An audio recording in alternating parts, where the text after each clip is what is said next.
दिल में रखना। अब इसके लिए क्या इंग्लिश फ्रेज़ इस्तेमाल करेंगे? कैसे कहेंगे इस चीज़ को इंग्लिश में? आइए सीखते हैं आपके अपने channel H for Hindi 1 to 1 पे। नए हैं अगर तो सब्सक्राइब करने के साथ ही, फॉलो करने के साथ ही शुरुआत कीजिएगा। ये आपके लिए फ्री होता है। देखिए, कॉन्टेक्स्ट पे डिपेंडेंट होती है ये चीज़ और आपकी मर्ज़ी है। आप वैसे तो कोई सा भी फ्रेज़ इस्तेमाल कर लें इनमें से, लेकिन अगर सही कॉन्टेक्स्ट यूज़ नहीं करा, तो मीनिंग में बहुत ज़्यादा फ़र्क आ जाएगा। अब एग्जाम्पल के लिए पहला स्टेटमेंट आता है, उसने मेरी बात दिल में रख ली। कहने का मतलब कि उसे मेरी बात का बुरा लगा।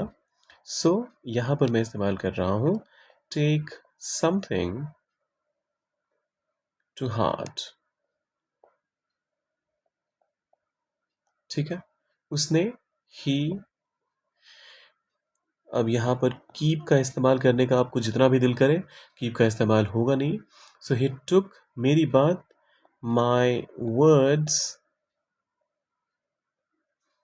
To heart. He took my words to heart. छोटी छोटी बातें दिल में नहीं रखनी चाहिए।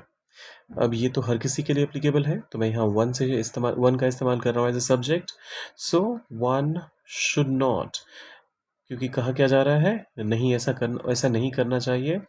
So one should not take, और क्या कहा जा रहा है, कैसी बातें, छोटी बातें, small things. One should not take small things to heart. फिर आता है, रचना ने वर्षों तक वह बात दिल में रखी। अब ये सुनकर लग रहा है ना कि यहाँ सीक्रेट रखने की बात कही जा रही है। सो मैं कहूँगा, रचना kept it a secret. So Rachna kept it a secret वर्षों तक, for years। तो यहाँ पर आप टेक समथिंग टू हार्ट ना कह के to keep it a secret का इस्तेमाल कर दें। मैंने करा है। खिलाड़ियों ने आलोचना दिल में नहीं रखी। प्लेयर्स, द प्लेयर्स कहता हूँ। सो एक काम करते हैं, हाँ अब सही है। सो द प्लेयर्स दिल में नहीं रखी। So did not take criticism. आलोचना की बात हो रही है। So criticism to heart. अब ये आखिरी वाला आपके लिए है। अच्छे लोग ज़्यादा देर तक बातें दिल में नहीं रखते।